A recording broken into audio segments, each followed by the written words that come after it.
Well, you just got a pretty good look there at one of my favorite Senior Olympic shirts. I liked it because it actually said Senior Olympics. They've gotten a little more careful. Somebody said, now wait a minute. You use that word Olympics pretty freely there.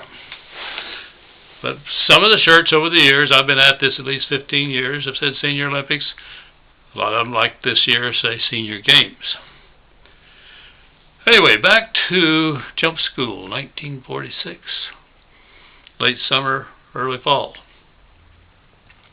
That 34-foot tower, I think I mentioned earlier that baby looked plenty tall when you'd march by and you're looking up there at it.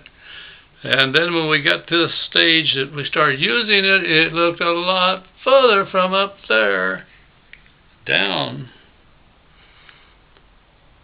Might be climbing up on top of the windmill. I don't think our windmill was more than 20-25 feet high. I wasn't comfortable up there. Anyway, it was to become one of our favorite stations. Different cadre ran different stations, and they were running 2 or 3 companies of jump school at a time. And when the day came for us to go there the first time, yes, it looked like a long way down. And of course, others were up and jumping out of it before the group I was in got there. And you saw that, well, nobody's getting hurt. My first trip up, you climb up a ladder. You get up there, and that little room up there, boxed in. I expect it was weatherproofed. The room had 2 of the cadre in there. One of them was making notes of how you did when you stepped out, and the other one was pretending to be the jump master, tap you when it was your time to stand in the door and jump out. In fact, he'd give you the order: stand up, hook up, and stand in the door, and then he'd reach over and tap you on the butt or on the back of your leg to tell you, okay, jump. And you would step through that door, jump out into the open space, and as you jumped out, you were to turn and face to your left, so that the breeze from the fact that the plane was going about 100 miles an hour, and that's a pretty good wind, and the breeze created by that speed. And then they said that the props, we didn't have jets in those days. These were C-46s and C-47s. The props, as I said, created about another 100 mile wind speed. So you're stepping out into about a 200 mile an hour wind. And I've read stories that in wind tunnels, it gets up 200 miles an hour, you're going to have lots of trouble maintaining your feet, maintaining yourself against that kind of a breeze, just trying to stand in a wind tunnel. Well, anyway, he gave you that order to stand up, hook up, and you were wearing a tight fitting. Oh man, those parachutes were strapped on so tight that they hurt your groin, and they made you very uncomfortable in general. And you had on a harness like that, didn't have the extra chute there.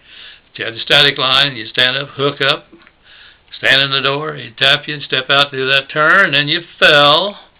And I don't know, I suppose we fell anywhere from 8 to 15 feet. You're 34 feet in the air. You're not going to get close to the ground at that rate.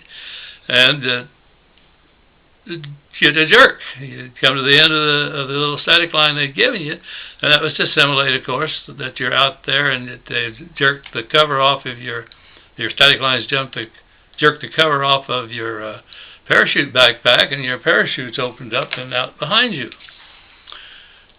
Well, in this case, you dropped down and rode a cable downhill, and I don't know if they were cadre or if they had some of us helping down on the other end, but there were always a couple of people down there to make sure you didn't crash hard at the other end of the line. To get you unhooked and ready for the next one to go through. Well, boy, just 1 or 2 trips, and hey, this is not bad at all. This is the most fun thing we were doing. All the time that we were in jump school, there was always lots of going over this, that, and the other, and jumping, and landing, to get us used to trying to do that fall that they were teaching us. But we actually enjoyed the 34-foot tower probably more. I know I did, and I think maybe all of us did, more than any other training station. It was a fun thing to do once you were onto it. And most of us were considered as doing a good job. I don't remember anybody feeling like that they were getting critiqued real hard about not doing what was asked in practicing the correct exit from a plane.